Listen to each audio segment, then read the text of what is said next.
question qui rejoint un petit peu l'actualité politique actuelle et les débats, notamment populistes actuellement.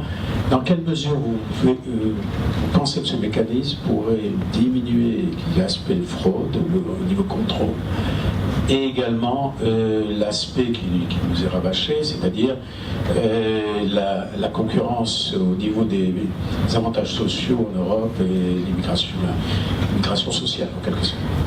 Sur le premier, rapidement, sur le premier, à savoir la fraude, là c'est très simple, parce que ça l'élimine complètement. Il n'y a plus de fraude, c'est complètement transparent. Il n'y a plus de fraude, il y a beaucoup moins de coûts administratifs. C'est ça va être géré par une machine quasiment.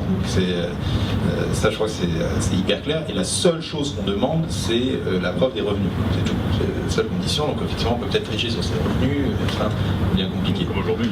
Comme aujourd'hui. Donc c'est un avantage. Alors ça c'est très très clair. Après sur bon, alors ça, donc le sujet que tu abordes, René, c'est le sujet, à un moment dans le rapport, on s'est posé la question, effectivement, est-ce que ça doit être, est-ce qu'on définit comme le citoyen, le résident, le national, qui l'a, etc. Bon, on s'est dit, en un sens, c'est un autre sujet, c'est-à-dire on a pris l'option de dire celui qui vit légalement sur le territoire. Après, on n'a pas pris le parti dans ce rapport de définir ce que devait être ce légalement. Pour d'autres sujets, on n'a pas abordé, effectivement, idéalement, ce genre de mécanisme pourrait être fait à l'échelle européenne, etc. Bon. Je ne sais pas si tu as un commentaire là-dessus. Juste un petit point, c'était par rapport à qui peut le percevoir. Nous avons vraiment pris l'existant comme étant, je dirais, la norme acceptée. Et quand on regarde d'un pays à l'autre, finalement, c'est un peu les mêmes choses qui se passent.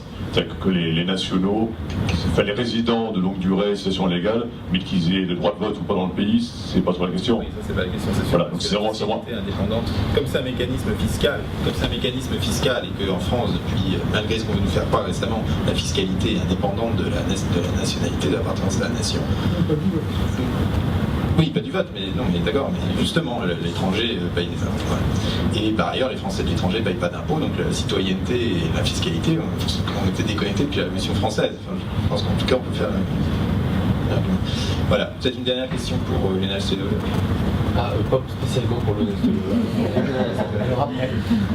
oui, ça fonctionne. Monsieur, il y a une question spéciale. On est bien d'accord, c'est une flat tax. Oui. Hein, c'est bien ça. Est-ce que c'est pas ça l'obstacle majeur politique? C'est qu'en France, on veut toujours la progressivité. Oui, mais rapidement, ça c'est une flat tax pour que ce système soit à l'équilibre, oui, qui n'exclut pas un système de progressivité pour financer d'autres services. C'est justement l'idée de dire que là, comme c'est un système universel que tout le monde reçoit, ça fait sens que ça soit proportionnel, on garde l'universalité. Ensuite, si on veut de la progressivité, c'est un choix politique pour d'autres services, et ça se surajoute, si vous voulez, ce schéma-là qui est toute chose égale par ailleurs. 23%, ça vous serez pas quitte de vos impôts avec 23%. Vous croyez pas? Oui, alors bonjour, Jean-Luc Caffil. 23% seulement. Bonjour, Jean-Luc Caffil, docteur en économie. Ma question c'est sur la philosophie. On veut passer d'une philosophie justement d'une prestation qui est du social vers quelque chose qui est totalement fiscal. Et pourtant dans les fondements du revenu universel, moi je préfère le revenu universel, il y avait aussi l'idée que ça pouvait être une sorte de salaire socialisé, une sorte d'héritage commun. Et je trouve que cette idée elle est très intéressante. Pourtant dans votre présentation vous avez insisté sur le fait qu'il faut que chacun sache s'il est contributeur net ou bénéficiaire net.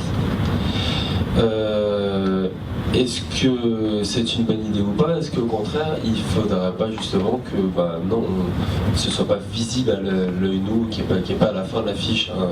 Est-ce qu'au contraire, on risque pas de... au niveau politique, le fait qu'on voit qui est contributeur et qui est bénéficiaire, est-ce que c'est bon?